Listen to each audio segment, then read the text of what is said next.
वित्त मंत्री निर्मला सीतारमण ने सोमवार को बजट को लेकर प्रेस कॉन्फ्रेंस की। निर्मला सीतारमण ने कहा कि बजट में हमारा मुख्य फोकस इंफ्रास्ट्रक्चर और हेल्थ सेक्टर को लेकर था। इस बार के बजट में कुल 37% की बढ़ोतरी हुई है। निर्मला सीतारमण ने कहा कि जो कृषि सेस लाया गया है उससे आम लोगों पर कम ही भार पड़ेगा। निर्मला सीतारमण ने कहा कि कोरोना काल में सरकार का फोकस सिर्फ खर्च करने पर रहा। वित्त मंत्री ने प्रेस कॉन्फ्रेंस में राजकोषीय घाटे पर कहा कि सरकार की ओर से लगातार ऐसे कदम उठाए जा रहे हैं जिससे इसकी भरपाई लगातार की जा रही है। बॉर्डर पे किसान बैठे हुए हैं, हम सब समझ रहे हैं। अगर किसी किसान के मन में प्रश्न है तो एग्रीकल्चर मिनिस्टर उनके साथ बैठ करके बात करने में कभी भी संकोच नहीं किया। कितने भी राउंड क्यों ना हो, बैठते हैं और बार बार ये भी बोलते हैं कि ये तीनों कानून से आप क्लॉज बाय क्लॉज खंडवार चर्चा करिए, हम करने के लिए तैयार हैं। इसीलिए मैं मानती हूं अभी भी कि चर्चा ही रास्ता है। चर्चा करने के लिए सरकार ओपन है और कल परसों पार्लियामेंट के शुरुआत से पहले प्रधानमंत्री जी वो जो ऑफर है उसको टेबल पर अभी भी है करके माना।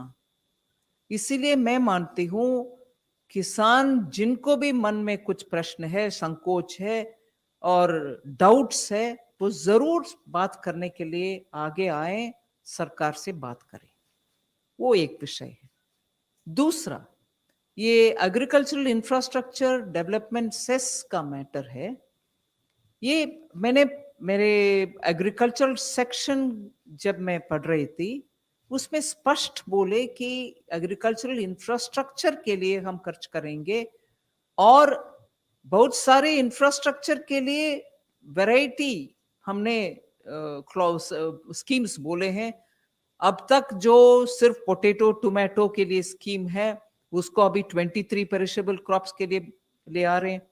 ऐसे ही नाबार्ड के द्वारा जहां ऑलरेडी 5,000 करोड़ का अमाउंट उनको दिया गया उसको डबल कर रहे हैं। एग्रीकल्चरल इंफ्रास्ट्रक्चर बहुत सारे आयाम मतलब फेसेस में करते हैं, बहुत सारे रूपरेखा में आता है। मैं ये भी बोली हूं कि एपीएमसी का इंफ्रास्ट्रक्चर का भी हम फंड करेंगे। सो एग्रीकल्चरल इंफ्रास्ट्रक्चर फंड का रास्ता बहुत सारे हैं, उन सब के लिए ही ये फंड है। Petrol diesel is now it's already open to the market और ऑयल मार्केटिंग कंपनीज उसमें उनके अपने स्तर पर निर्णय करते हैं। अंडर रिकवरी होता है तो उनको वो भरपाई करते हैं।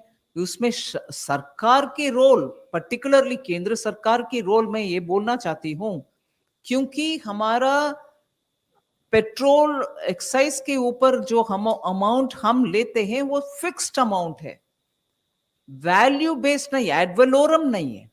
हर एक रुपया के लिए इतना आना है बस। इसमें अंदाजन वर्कआउट करने में, मैं please somebody correct me, if we get 13 to 14 rupees, states because they get it through ad valorem get nearly 30 rupees. इसीलिए केंद्र सरकार के ऊपर ये उनके निर्णय नहीं होता। ऑयल मार्केटिंग कंपनीज जो खरीदते हैं, रिफाइन करते हैं, फिर डिस्ट्रीब्यूट करते हैं, उनके ऊपर डिसीजन है। Bureau report, EMS TV Bhopal.